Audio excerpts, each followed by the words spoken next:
Hey, friends. I think one of the hardest things about trusting God is that I would really just prefer to know what He's doing. Not eventually, but now.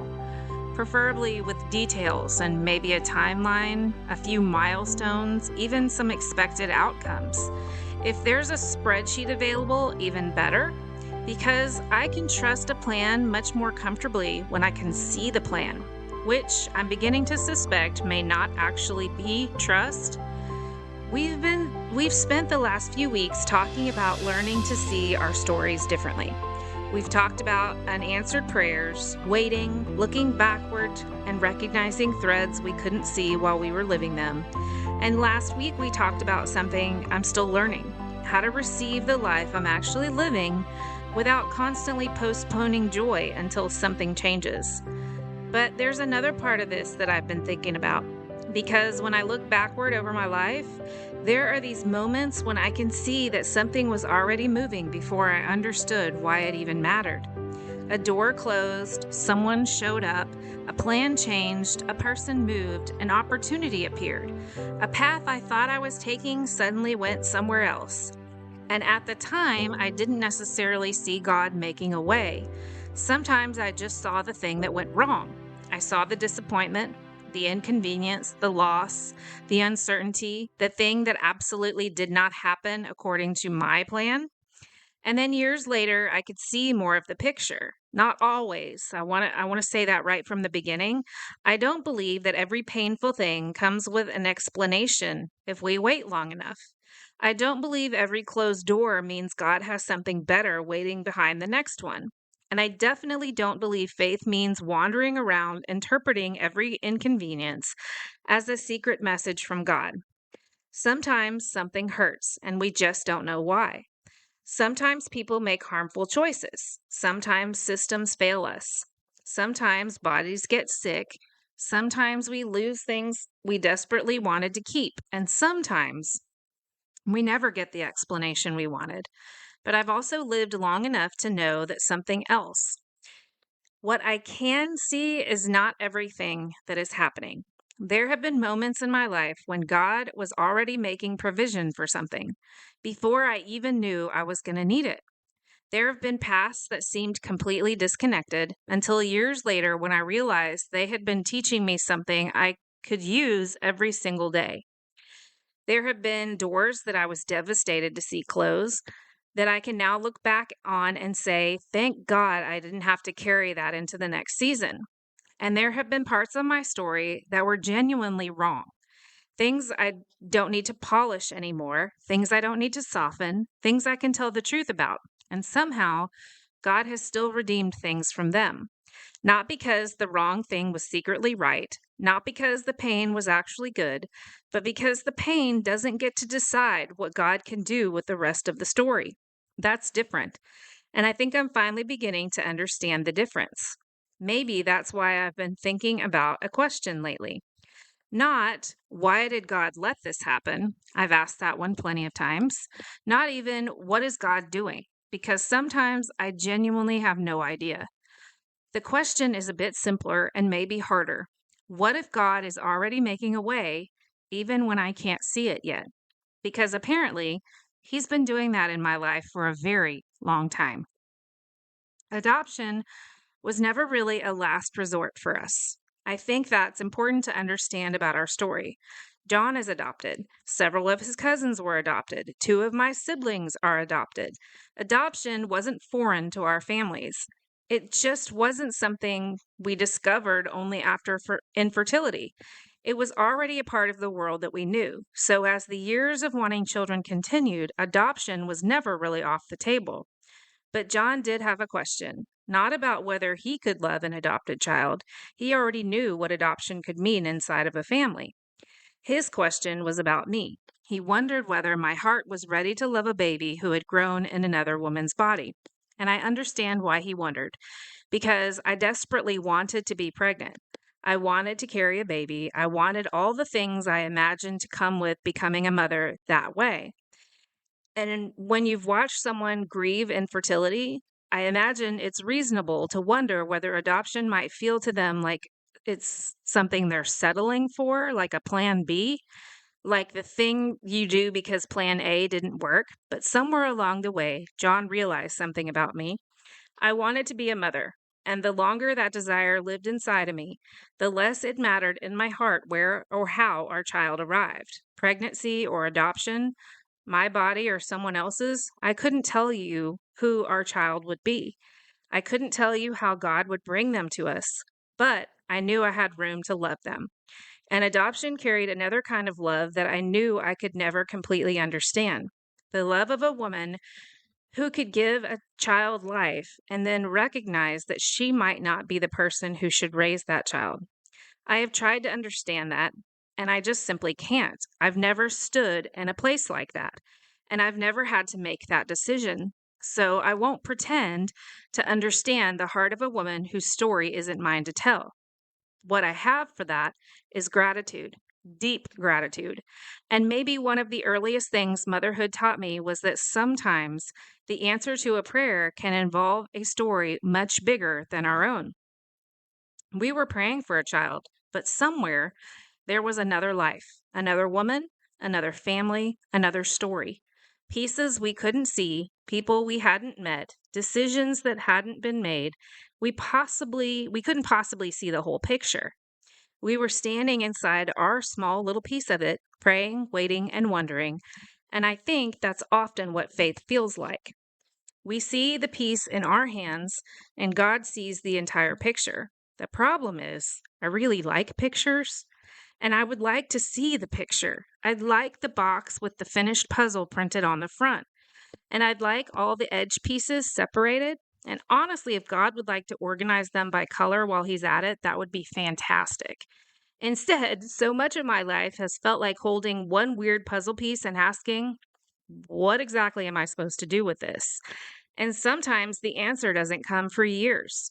Sometimes the piece I thought didn't belong turned out to connect to something that I couldn't even see yet, which brings me to one of the strangest detours of my entire life.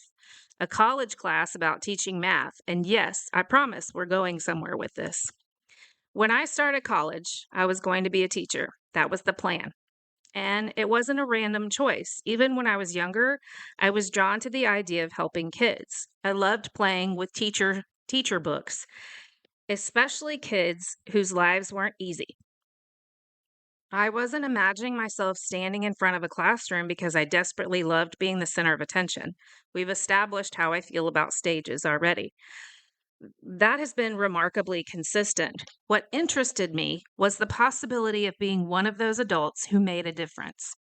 The teacher who noticed, the teacher who understood that sometimes what walks into a classroom isn't simply a child who won't do their work, or a child with an attitude problem, or a child who's acting out.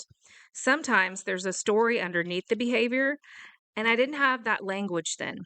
But I think the instinct was already there. So I went into education. And at some point, I was admitted to the education department. But what I didn't know was that my admission was provisional. There were grade requirements attached to it.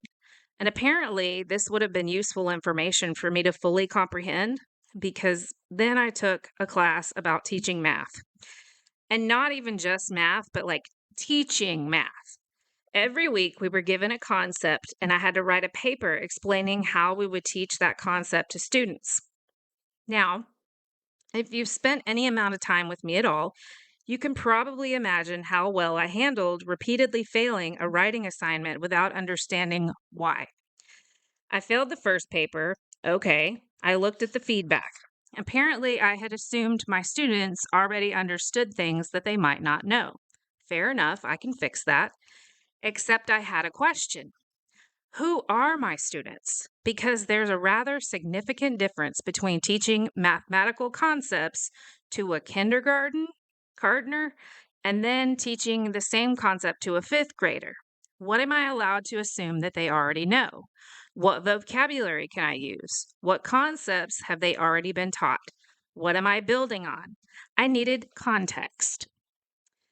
So I asked, and I could never get a clear answer. I met with the professor. I tried to understand what she wanted from me. I tried to figure out what level I was supposed to be teaching. I wanted someone to say, assume these students know this and this and this, and then I could work from there. So I wrote another paper. Nope, failed it. Another one, failed it. Week after week, I kept writing papers explaining how I would teach the math concept and apparently continued being terrible at explaining how I would teach it. Which, if you know how much my life involves trying to make complicated thing take complicated things and explain them in ways that people can understand, it's objectively hilarious. But at the time, it was not so hilarious. It drove me crazy because I couldn't fix what I couldn't understand. Tell me what I'm doing wrong. Tell me what you need.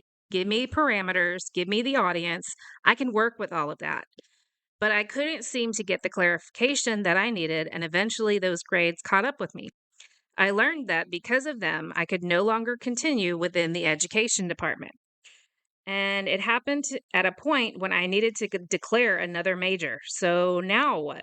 I had gone to college to become a teacher. That was my direction. That was the plan. And suddenly that route was closed. I needed another one. So I chose sociology. At the time, I'm not sure I could have explained all the reasons that choice would eventually make sense, but sociology fascinated me. People fascinate me. Families fascinate me. Why people behave the way they do, how our environment shape us, how families function, how systems affect people, how relationships influence who we become, how someone's behavior makes a little more sense when you understand the context surrounding it. Sound familiar? Because apparently, I've been trying to see the story behind the story for a very long time. I just didn't know that there would eventually be a podcast episode called that.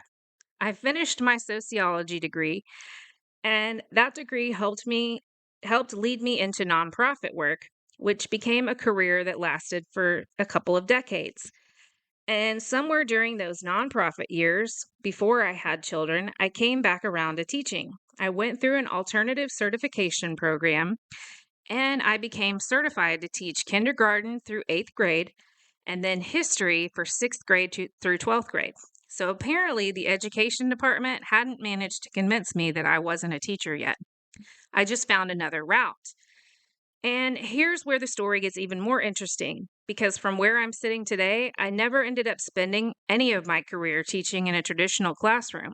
Looking backward, I honestly don't know that I would have even enjoyed that. I love teaching. Managing a classroom full of students all day, those are not necessarily the same thing.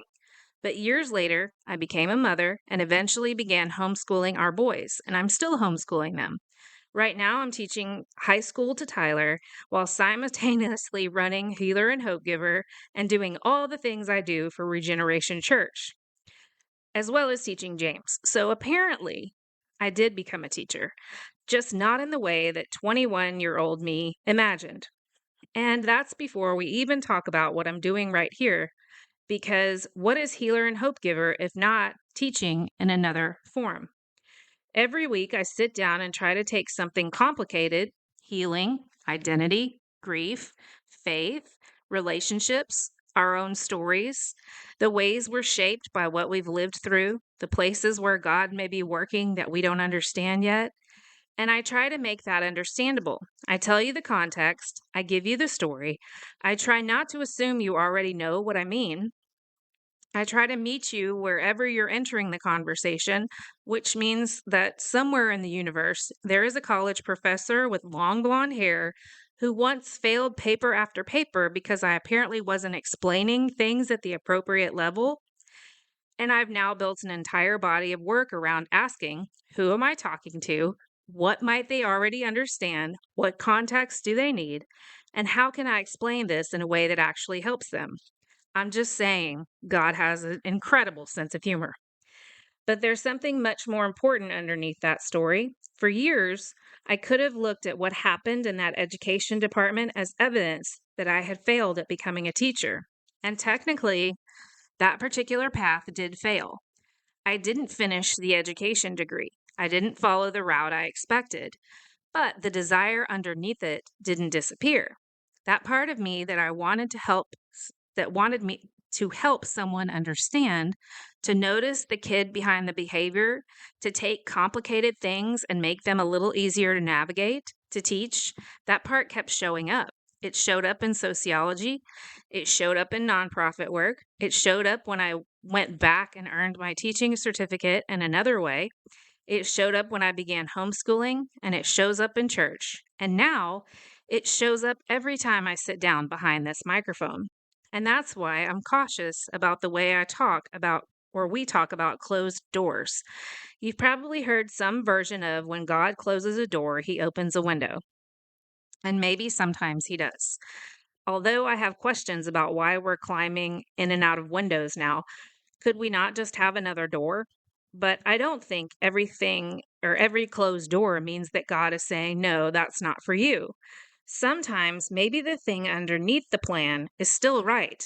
Maybe we just don't understand the correct route. I thought becoming a teacher meant getting an education degree, standing in a classroom, and teaching students.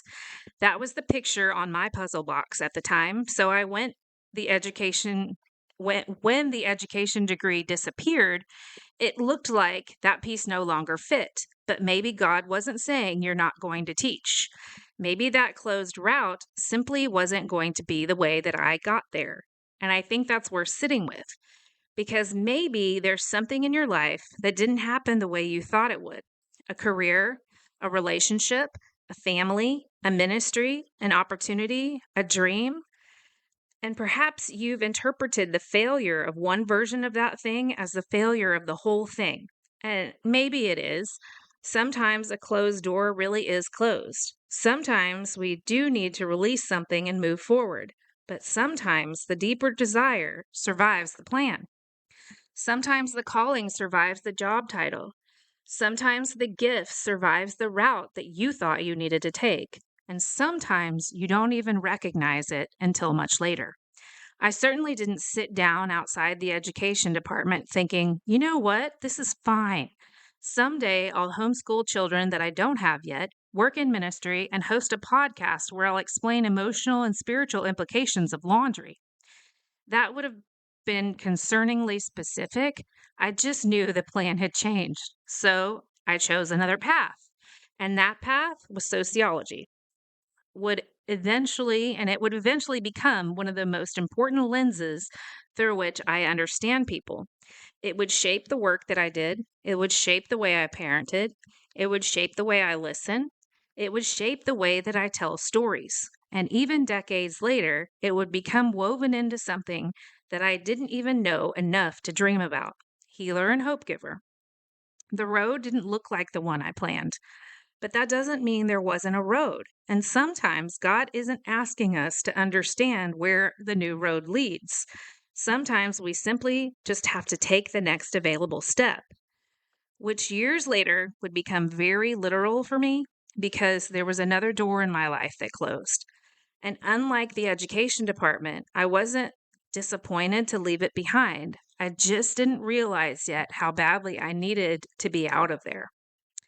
Years later, I would find myself in another path that wasn't working the way that I thought it should. Only this time, it wasn't college. It was well into my nonprofit career. And the environment where I was working had become incredibly toxic.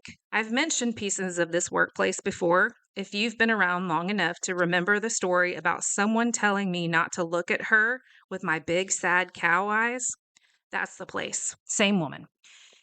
She was the vice president over our area, and she could be incredibly cruel. Yelling wasn't unusual. Being spoken to in ways that chipped away at you wasn't unusual. There was this constant tension of never quite knowing when something was going to happen or who was going to be on the receiving end of it. And it wasn't just me. My director, or my actual, boss at the time, the person who was directly between me and that vice president, eventually had a nervous breakdown and had to leave her position because of what that environment was doing to her. So when I call that toxic now, I'm not trying to make the story more dramatic. I'm actually becoming more willing to tell the truth about environments like that. It was toxic, and I worked there, because that's another thing that we do sometimes. We stay, we adapt, We learn how to function inside something unhealthy. And what actually is interesting is that the thing that made her hire me was eventually the thing that she hated the most about me. But we'll get to that in another time. So we learn how to function inside things that are unhealthy. We figure out which version of ourselves causes the least trouble. We keep doing the work. We tell ourselves we can handle it until eventually something changes.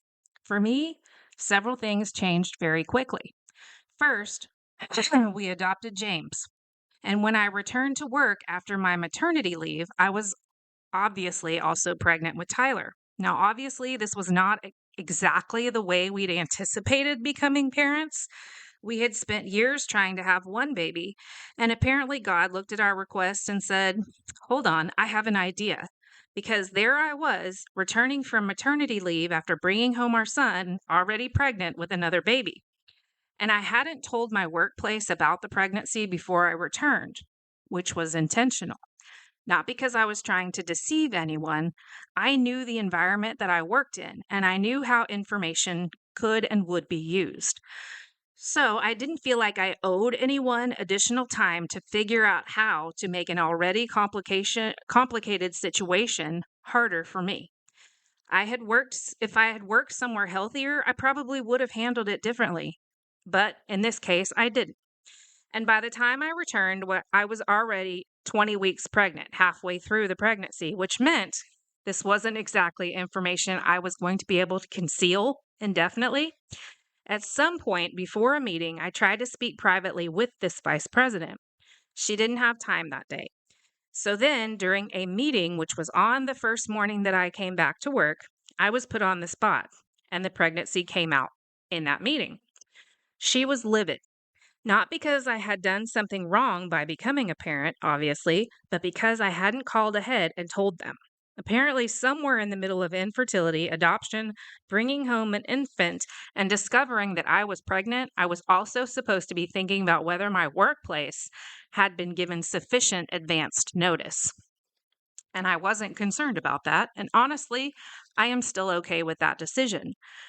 Then the pregnancy itself became difficult. I had to go to the hospital a couple of times before Tyler was born. There were complications, there was uncertainty, there was bed rest. And then was his actual delivery. And it happened very quickly. On a Friday evening, I was told that he would be delivered on that following Monday, which was like Friday after I had gotten home from work. So I didn't really have a bunch of lead time in the workday. So that's, how much notice we had. Friday, you're having a baby Monday morning. Okay, then. Apparently, we're doing this. And when you already have an infant at home, that makes for a particularly interesting weekend. But Tyler arrived, and now we had our two boys. The babies we'd spent years wondering whether they'd ever be there or that we'd ever have them were both suddenly here. 6 months apart, and I went on maternity leave again. Only this time, when it was time to return, there was a problem. My medical clearance kept me out of work about 2 weeks longer than the period they were legally required to hold my position. So they decided not to hold it. At the beginning of December, they let me go. Now, there are stories we tell from hindsight where we can immediately see the next thing coming. This wasn't one of those moments. I didn't lose my job and think, oh, cool. Clearly, God's making a way. I had two babies. We had bills. It was Christmas time. This was before John had been offered a position in Memphis, but it soon, the job offer came soon after that. So our move hadn't happened yet. We knew that we were eventually going to go, but we weren't there yet. We were still months in between life where we were still the life we were living currently and the life we were preparing to start. And suddenly I didn't have a job. That's the piece I could see. I didn't have a job. But there was another piece to the story. A friend of mine that I had worked with before was at another nonprofit organization. He was the president of the organization, and they had a problem. Their record keeping system needed some help, a lot of help. And that, if there's one thing decades of nonprofit work prepared me to do, it was to walk into a messy database situation and start making things make sense. My friend knew what I could do, but he also knew something else. He knew about Memphis. He knew that we were eventually leaving. So he didn't hire me believing I was going to stay there for years. He hired me knowing that it was temporary. He hired me, or I could come in, help fix what he needed, work during the months when our family was still in Texas, and then when it was time for us to move, I could leave. No pretending, no awkwardness, no taking a permanent job and immediately wondering how I was going to explain that I needed to resign. It was simply a bridge, and it lasted almost exactly as long as I needed it to, about 6 months. 6 months, the same 6 months when John was working Monday through Friday in Memphis and flying home for the weekends. The same 6 months that I was working full time while caring for two babies during the week. The same 6 months when we were trying to find a house in Memphis, make decisions, coordinate a move, and somehow hold our little family together across 2 states. And now, look at the job I wasn't doing during those 6 months. I wasn't walking into that toxic workplace every morning. I wasn't trying to navigate the yelling, the cruelty, or the tension, the constant emotional energy required to function around someone whose behavior had already contributed to my director reaching a breaking point. I wasn't spending all day surviving that. Then going home to two babies by myself Monday through Friday. I cannot imagine doing both of those things. I really can't. I was already living on autopilot. I was getting everybody through the day, working, taking care of babies, handling evenings alone, waiting for John to come home on the weekends, preparing to move. There wasn't an enormous reserve of emotional capacity sitting around unused at that point. I needed what I had just to do the life that was in front of me. And the job that I thought I lost had removed one of the most emotionally destructive pieces from that life. Do I think the way that workplace operated was a good thing? No. Do I think treating people that way was somehow part of a beautiful divine plan? No. Do I think it was okay because something useful eventually came from leaving? Absolutely not. Wrong doesn't become right because God later redeems something from it. That's important. But I can look backward and say, I'm grateful that I was out of there. I'm grateful that when those 6 months came, I wasn't there anymore. And I'm grateful that another job appeared at exactly a moment we needed one. A job using skills I already had with someone who already knew me at an organization that genuinely needed what I could offer with built-in understanding that I would leave when our family moved, and I didn't need another permanent career. I needed 6 months, and somehow there was 6 months of work waiting for me. That's the kind of thing that looks different from the other side, because when I was being let go, I could see a door closing, but I couldn't see the bridge yet. And maybe that's one of the reasons I'm learning to be a little slower about deciding what a closed door means. Sometimes it really is a loss. Sometimes it is unfair. Sometimes someone else made a decision that hurt us. Sometimes we're standing there thinking, okay, God, what am I supposed to do now? And I don't want to slap a Christian cliche on that moment. Don't worry, God has something better. We don't always know that. Maybe the next thing will be harder. Maybe the thing that we lost mattered deeply. Maybe there isn't an obvious replacement. Faith doesn't give us permission to make promises that God didn't make. But hindsight has taught me something. The door I can see isn't the only thing God can see. When I was staring at the job that ended, there were already people I knew, skills I'd developed, relationships from earlier parts of my career, a family decision that had already been made, a job waiting in another state, a friend with a problem I knew how to solve. Pieces. They weren't all connected from where I stood, but eventually they became a path. And then that path took us to Memphis. We finally moved. I stayed home with the boys. Our little family of four learned how to be a family away from everyone that we had always known. And eventually, another path brought us home. As we've already talked about, I was getting sick. We didn't know what was wrong yet. We didn't know what was coming. We just knew we were moving back to Texas.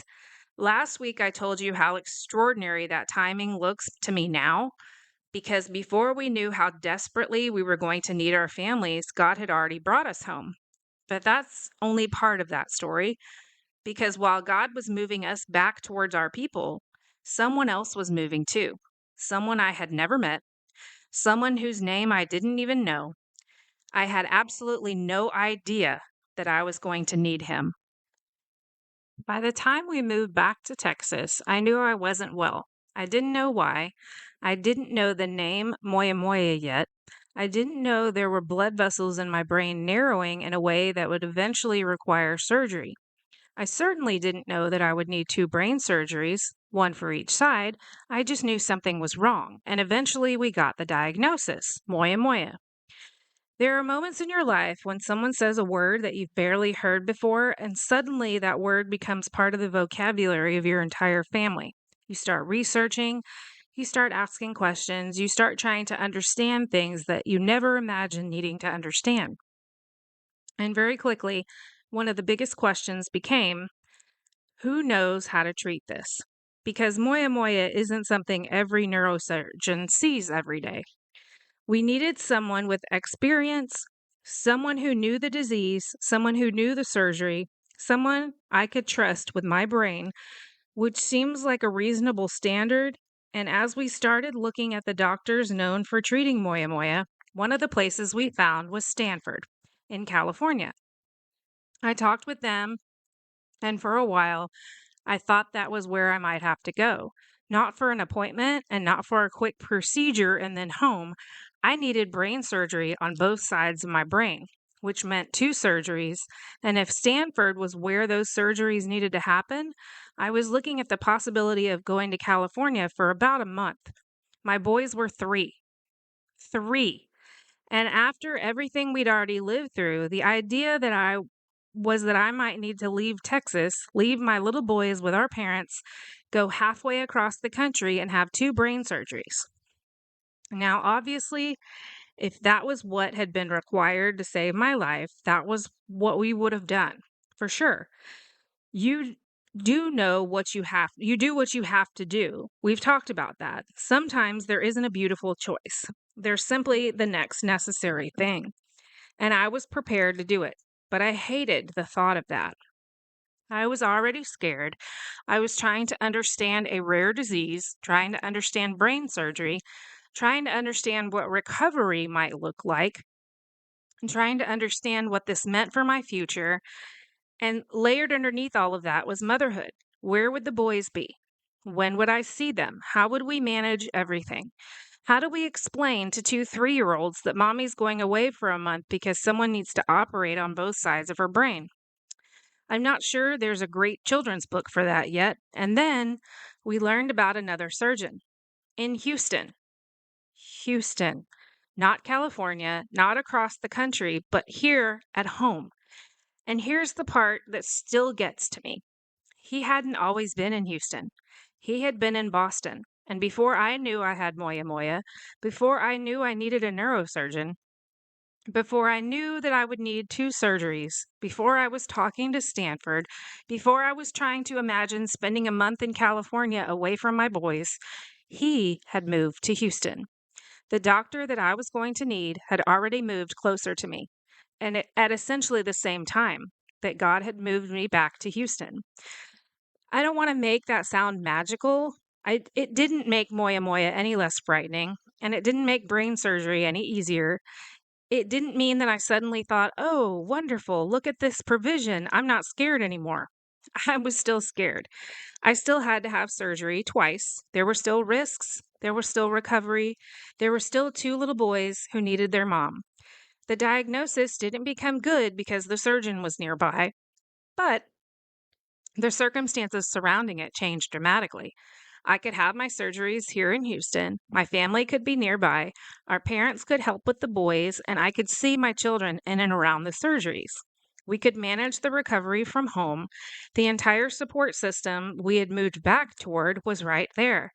And so was the expertise that I needed, and I couldn't have arranged that all on my own. That's the part that I keep coming back to, because what I would have prayed for 6 months earlier, not that. I didn't know how to do that. I wasn't praying, God, if I happen to have a rare cerebrovascular disease that will require 2 brain surgeries, could you please help make sure that the experienced Moyamoya surgeon relocates from Boston to Houston? That prayer literally never crossed my mind because I didn't know that I needed that or that it existed yet, but God did. And that changes something about the way I think about provision now. Because most of the time, when I think about God making a way, I think about the problem that I can already see. I think about that there's a need, so I pray, and then I watch for the answer. God, we need this. God, please provide that. God, open this door. God, heal this. God, show me what to do. And there's nothing wrong with that. Please don't get me wrong. We're supposed to bring our needs to God.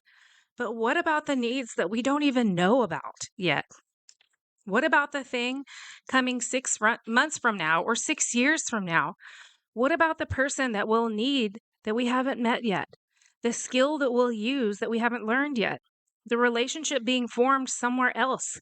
The door opening in a place that we aren't even looking?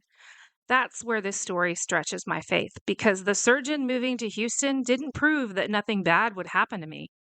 Something bad was happening to me. I was so sick. And it doesn't mean that God always arranges circumstances so conveniently because he doesn't always. Sometimes the specialist really is across the country. Sometimes the family can't be nearby. Sometimes the thing we desperately wish God would make easier stays hard.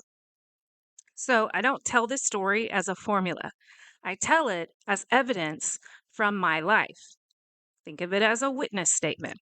Evidence that God has been capable of working beyond my field of vision. Evidence that my awareness has never been the boundary of his activity. And maybe that's what faith gets to remember when we can't see a way forward. Not, I know exactly what God's doing, but I don't know everything that God is doing. Those are very different statements. The first can become arrogance pretty quickly. We start assigning divine explanations to everything. This happened because God wanted that. That door closed because God is definitely opening this one.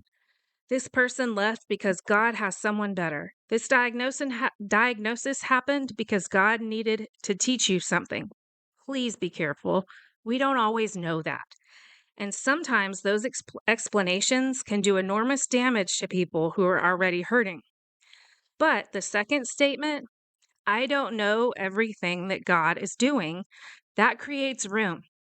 It creates room for mystery, room for grief, room for unanswered questions, and room for hope.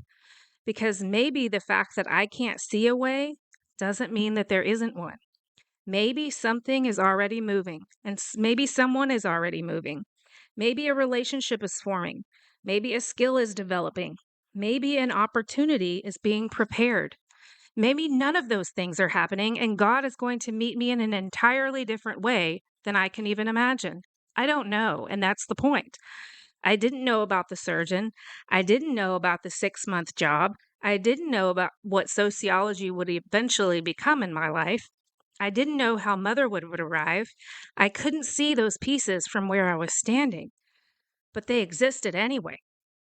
And the further backward I look, the more unsettling that becomes in the best possible way, because eventually I can look all the way back to a little girl who didn't know Jesus, a little girl living between 2 very different homes, a little girl learning to read rooms, to understand people, to notice what might be happening underneath someone else's behavior. And for a long time, when I've told those stories, I've been very careful about how I've told them. Maybe a little too careful, because there's another thing I'm learning about redemption. We don't have to make the painful parts of our story sound prettier in order to prove that God was there. This has been on my mind a lot lately, and actually, it came up again this weekend at church. We were talking about struggles, about refinement, about the ways difficult things can shape us. And I finally found myself thinking about some of those stories from my childhood that I've been working through recently. If you've been listening for a while, you know that I've shared pieces of my childhood before, and I've talked about growing up between two very different homes. One was generally calm and predictable and regulated, and the other could be volatile. And there was grief there, and anger and bitterness, emotions that could fill a room before anyone ever said a word. And for a long time, when I've tried to tell those stories, I've worked extra hard to explain everybody. Maybe that's the sociology degree, and maybe that's part of me that has always wanted to understand someone else's behavior or the story underneath someone else's behavior. Maybe it's compassion. And honestly, some of it was probably self protection in a way. Because if I could explain why someone behaved the way that they did, maybe I didn't have to say that what their behavior actually did to me. I could tell you about the grief, I could tell you about the losses, I could tell you about the circumstances. I could tell you all the things that might help us understand how someone became the person that they were. And all of those things matter because context matters. I still believe that. Understanding someone's story can create compassion where we might otherwise rush toward condemnation. That's part of what Healer and Hope Giver is built on. I've realized something though. Understanding why someone hurt you does not require you to pretend that they didn't hurt you. Both can be true at the same time. Someone can have been deeply wounded and still turn around and wound other people. Someone can be carrying enormous grief and still behave abusively. Someone's pain can help them explain their behavior without excusing the harm that the behavior caused. And recently, as I've been working through some of these stories, I realized that I had been over polishing them, not lying, but softening them, choosing gentler words, giving so much context to everyone else's pain that I wasn't always giving equal weight to the little girl who had to live inside the consequences of it. And this weekend, I finally said something that felt important. It's okay to call abuse abuse. That doesn't mean that I have to tell the story in a hateful way. That doesn't mean I have to make someone a villain. That doesn't mean I need to flatten the entire human being into the worst thing that they ever did. I can still see complexity and I can still recognize grief. I can still understand that people were shaped by their own stories, and I can tell the truth. What happened affected me deeply. Some of it shaped patterns I would spend decades trying to understand. Some of it taught me to read rooms before I knew what reading rooms meant, to notice the shifts in tone, to anticipate emotions, to understand what someone else might need, to make myself smaller than was necessary, to keep the peace, to look beneath what people were saying and try to figure out what was really happening. Those skills didn't develop in a vacuum. Some of them developed because I needed them. And here's what we're talking about in God's redemption that gets complicated. Because I can look at who I am today and recognize that some of those things I learned while surviving difficult circumstances have become things that God now uses beautifully. I notice people, I listened for what's being said, I care about context, I'm slow to assume that someone's behavior tells me their entire story, I'm drawn toward the person who might need someone to sit beside them. I want people to feel understood. I want to help them put language around the things they've carried without language for years. Those are qualities that I value in myself now. They matter to the work that I do. They matter to the way I love people, and they matter so much to Healer and Hope Giver. And yes, some of those things grew in painful soil. But I need us to be very careful here because I don't want to say that I'm glad I was abused because it made me compassionate. No, I don't need the abuse to become good in order for God to redeem what came from it. I don't need to call what happened necessary, and I don't need to believe that God looked at a little girl and decided she needed to be hurt so that he could someday give her a podcast. That's not the God that I'm describing. But what I am saying is this: the painful thing doesn't get the final authorship. It doesn't get to decide who I become. It doesn't get to own every skill I developed because of it. And it doesn't get to claim the rest of my story.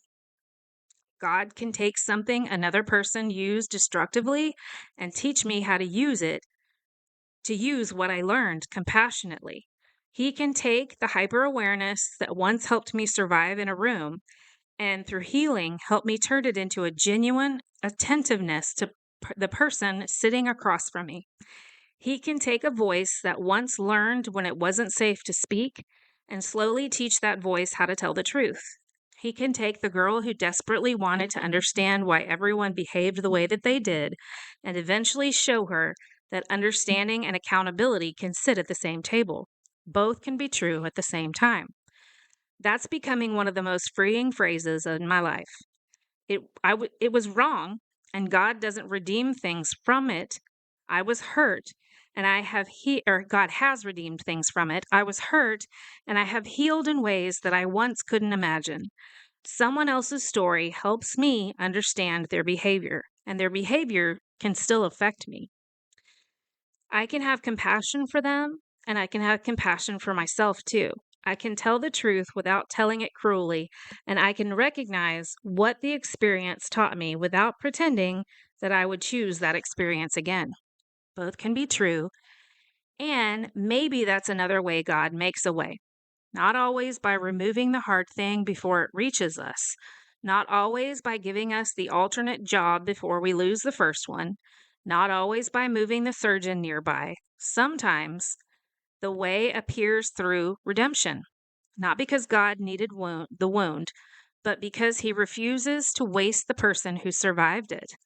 And there's something else about my childhood that makes this entire conversation even more remarkable to me. At the time, I didn't know God. Not really. I didn't become a Christian until I was in my mid 20s.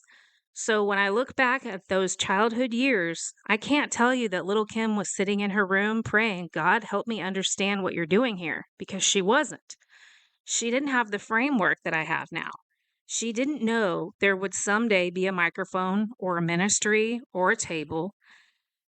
She didn't know that the questions forming inside her would follow her into a sociology degree. She didn't know she'd spend decades helping nonprofit organizations communicate their missions. She didn't know she'd become a mother, a homeschool teacher, a writer. She didn't know that she'd sit beside hurting people and instinctively wonder, what's underneath this? She certainly didn't know that she'd eventually build something called Healer and Hope Giver around conversations like this one. She was just living her life, trying to understand it, trying to understand people, trying to find her place inside all of it. And yet, from where I'm sitting now, I can see God all over all of it. Before I knew to look for him, before I knew his name in the way that I know it now, before I knew I could trust him, before I ever thought to ask him where any of this was going, he was already there. And if that's true, then maybe the evidence I've been looking for isn't in the ways God answered the prayers that I knew how to pray. Maybe some of the strongest evidence of his faithfulness is found in the places where he was working before I even knew what to ask for. There's something profoundly humbling about realizing that God didn't begin working in my story when I finally noticed him. For a long time, I think I unconsciously divided my life into two parts, the before Jesus and after Jesus. And spiritually, of course, there's a profound distinction there. Coming to faith changed my life. The relationship with God changed the direction of my marriage. It changed how I understood myself. It changed how I understood purpose, hope, forgiveness, grace, pretty much everything. But when I look backward now, I don't see a God who appeared halfway through my story. I see a God, I finally learned to recognize. That's entirely different. I can look at the girl who wanted to become a teacher because she wanted to help kids whose homes were difficult and still see something.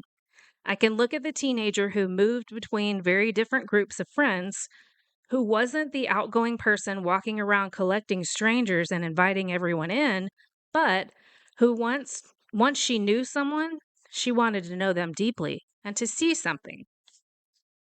I can look at the girl who found herself sitting with teenagers whose choices might have looked easy to judge from the outside and instead wondered what they were trying to escape from and see something else. I can look at the young woman who chose sociology because the education path suddenly disappeared and see something there. I can look at the person who entered the nonprofit world of work because she wanted her work to matter to somebody and see something there. None of those moments came with a label. They weren't. There wasn't a little sign hanging over them saying important character development for future calling, which honestly would have been very helpful. There usually isn't a sign like that. We live forward, we understand backward, and even then, only partially. That's what keeps me from wanting to turn any of these stories into formulas. I can connect some dots now for sure. That doesn't mean I know everything or why everything happened, because I don't. There are still things in my story I don't understand. There are prayers I can't explain, losses I wouldn't choose, pain I wouldn't wish on anyone. And there are pieces that still don't fit neatly anywhere, and maybe they never will. But I no longer believe that my inability to connect a piece means that God has misplaced it. Because I've watched too many things make sense later, and I've watched a sociology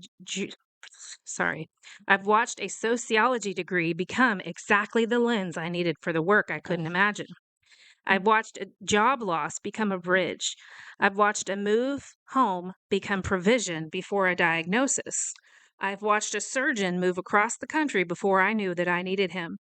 I've watched years of infertility become a part of a family story more extraordinary than anything that I ever knew how to plan. And I've watched painful survival patterns become places where healing has taught me an entirely different way to live. And now I'm watching something else happen.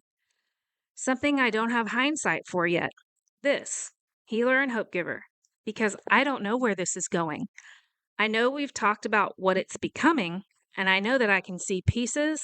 I can see a podcast, devotionals, reflections, companion guides, workbooks, coffee table conversations, a weekly email, stories, teaching, resources, a table where I hope people can bring parts of themselves that they usually think need to be cleaned up before they're allowed to sit down. I can see all those pieces, but I cannot show you the picture on the box. I don't have it yet. But I don't know what this looks like 5 years from now, and I don't know which opportunities will come. I don't know which doors will close. I don't know whether God will keep me sitting behind a microphone or, as we have already established, eventually ask the woman who spent her entire life avoiding stages to walk onto one. If he does, I'll go. Probably with a Diet Dr. Pepper and several unnecessarily specific pens, but I'll go because something has changed in the way that I understand calling. I used to think I needed to know where the road was going before I could know whether I was on the right one. And now I'm not sure that's how God ever wanted to work with me. Maybe I don't need the whole road. Maybe I just need the next faithful step. Write the episode, have the conversation, tell the truth, create the resource, teach the lesson, send the email, sit beside the person, pay attention, do the thing that's mine to do today, and trust that God can see farther down the road that I can't. Because he always has, which means for once, I'm not telling you this story from the safe side of hindsight. I'm standing inside of it with you.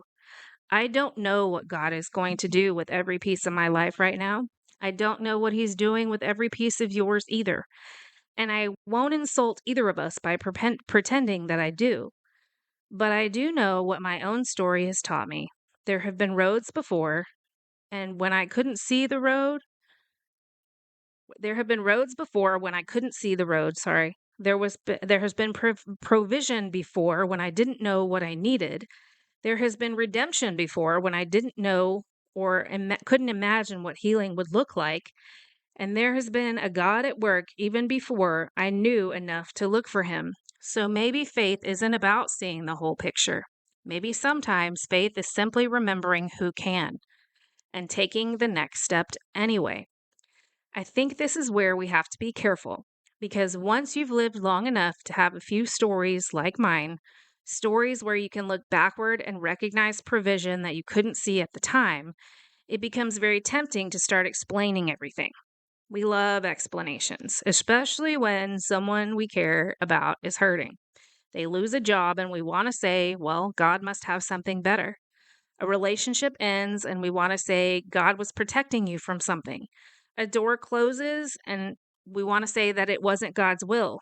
Something terrible happens and we immediately start looking for the lesson, the purpose, the reason, the thing that God's going to do with it.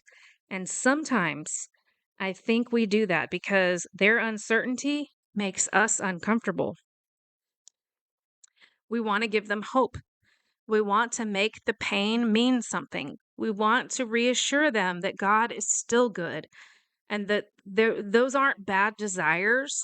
But sometimes we end up speaking for God when He hasn't actually told us what He's doing. And I've become increasingly uncomfortable with that because I can tell you what has happened in my story. I can tell you that losing my job removed me from an environment that I couldn't imagine surviving while caring for two babies during the week. I can tell you that another job appeared for almost exactly the 6 months I needed. I can tell you that we moved home before my Moyamoya diagnosis. I can tell you that the surgeon I eventually needed moved from Boston to Houston. Those are facts from my life. And I can tell you what I believe when I look at them. I see God's provision.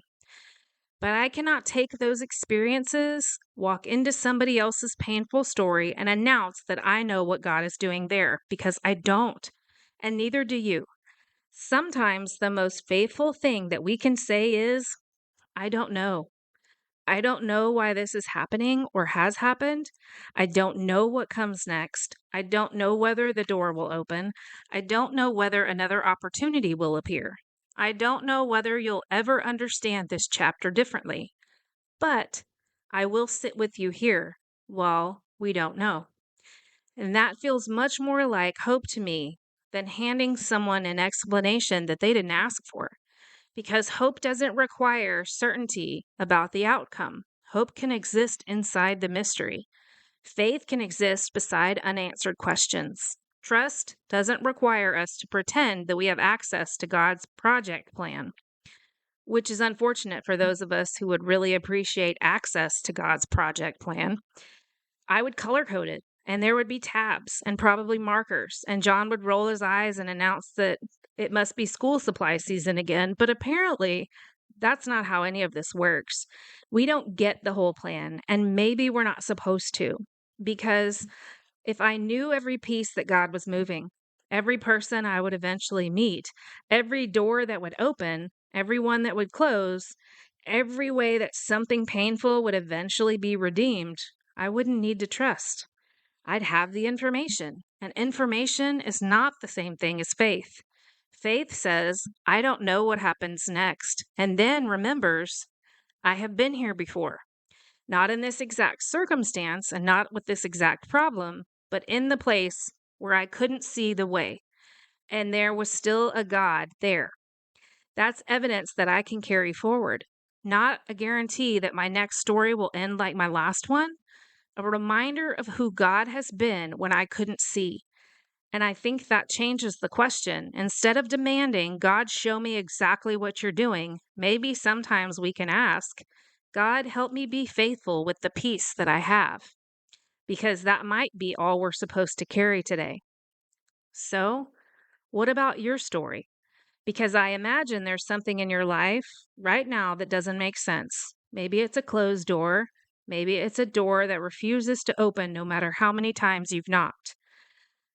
Maybe it's a job that you thought would last, a relationship you thought would look different, a diagnosis you didn't expect, a family situation you cannot fix, a dream that seems to have wandered completely off course, and maybe you've done everything you know how to do, and you're standing here holding one weird puzzle piece thinking, God, where exactly does this go?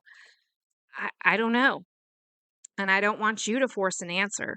I don't want you to start scanning your life for signs until every random coincidence becomes a message. I don't want you to look at something painful and convince yourself that you shouldn't be upset because God is probably doing something wonderful. You're allowed to be disappointed. You're allowed to grieve. You're allowed to say, this isn't what I wanted. You're allowed to call something wrong when it is wrong. You're allowed to wish the road had been easier. Faith doesn't require dishonesty, but maybe while you're holding that piece you don't understand, you can leave a little room around it. Room for the possibility that you don't have all the information yet. Maybe the door or the closed door isn't the entire story. Maybe the skill you're learning right now will matter somewhere you cannot yet imagine. Maybe the relationship you're building will become important in a season neither of you can see coming. Maybe the thing that feels like a detour is teaching you something you'll carry for decades. Maybe the dream hasn't disappeared. Maybe you've simply mistaken one route for the only route. Maybe provision is already moving towards you or toward a need you haven't discovered. Or maybe none of those things will happen in a way you can eventually point to and explain. Maybe the way God makes maybe the way God makes through this isn't circumstantial at all. Maybe the way is the strength he gives you to walk through something you never wanted. Maybe it's the people who sit beside you. Maybe it's the peace that makes absolutely no sense considering what's happening around you.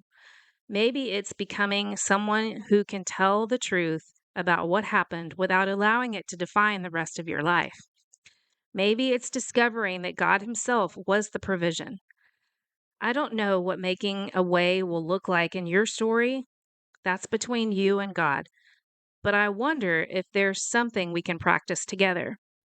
Think about one place in your life where you cannot currently see the way forward. Just one. You probably haven't searched very hard, or you probably don't have to search very hard.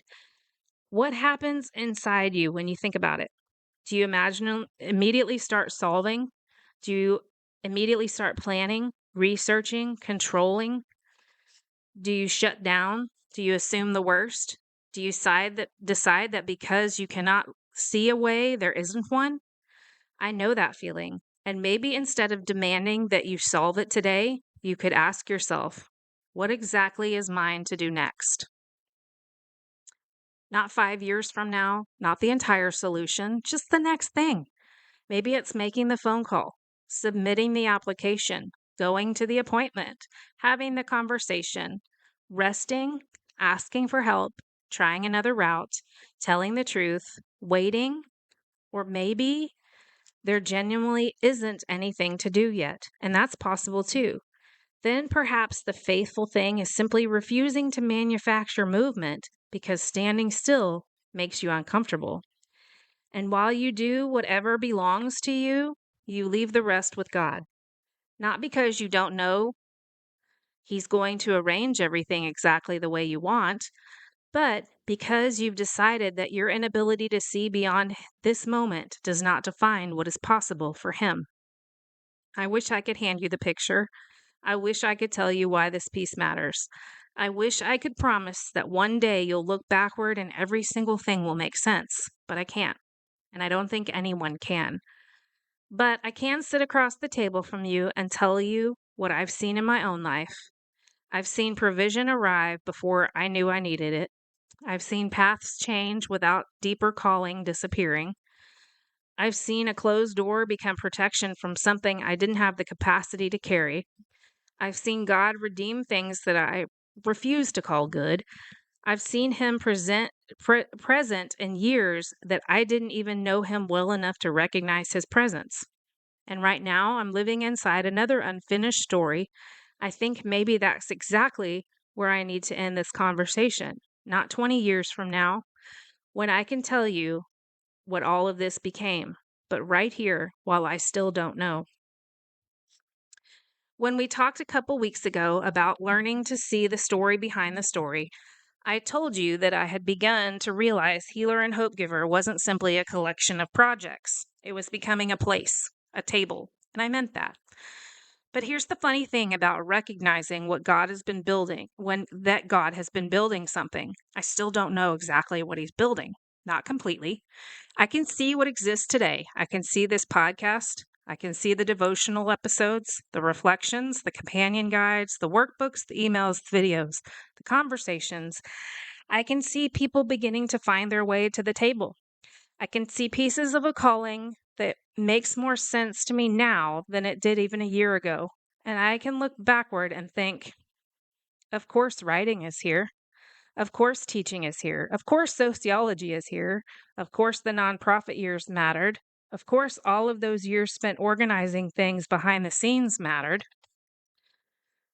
Of course, the little girl who wanted to understand hurting people grew into a woman who asked people to look for the story underneath the story. And from here, some of those pieces look almost obvious, but they weren't obvious while I was living them.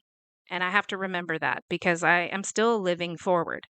There are still pieces in my hands today that may not make sense yet. And there are things I'm building because they feel like the next faithful thing without knowing exactly where they lead. There are conversations I haven't had, people I haven't met, doors I don't know that exist.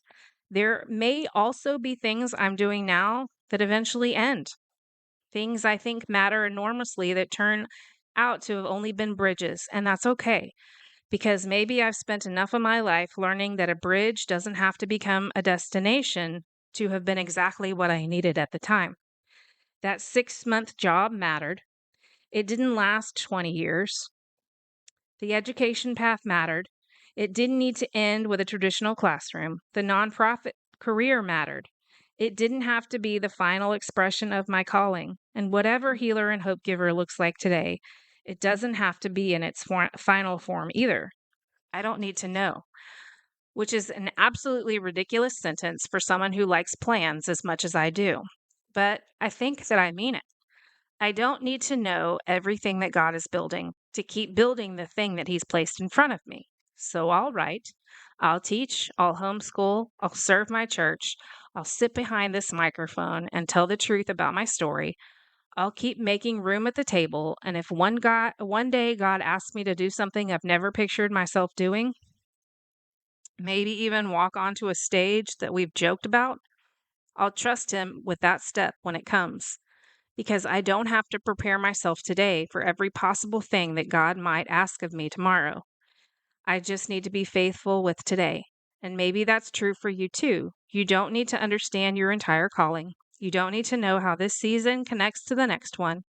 You don't need to know why that door closed. You don't need to know what every painful chapter might eventually mean. You don't need to identify every piece. You don't even need to know whether the thing you're doing right now is a destination or a bridge. Maybe you just need to ask, what is mine to do today? And then do that. Because the God who sees the whole picture isn't limited by the piece that you can see. The God who knew I would need a surgeon before I had Moyamoya was already there. The God who knew I needed a 6-month bridge was already there. The God who saw the teacher inside the sociology student was already there. The God who saw the woman I would become while a little girl was still trying to understand the rooms that she was living in was already there. And the God who knows what healer and hope giver will become is already there too. So I don't know what He's building yet. And strangely, I'm okay with that, because maybe faith isn't being able to see how all the pieces fit. Maybe faith is trusting the God who can see the picture while we're still holding the pieces that don't make sense. And maybe the next time you find yourself staring at a closed door or an unfinished story or a road you cannot see, you don't have to force yourself to believe that you know what's coming. Maybe you can simply whisper, I don't know what you're doing, God, but what if you're already making a way? Before we finish today, I want to leave you with something to notice in your own story, not something to solve and not something you need to understand before the end of the day, just something to notice. Think about one place in your life right now where you can't see the way forward.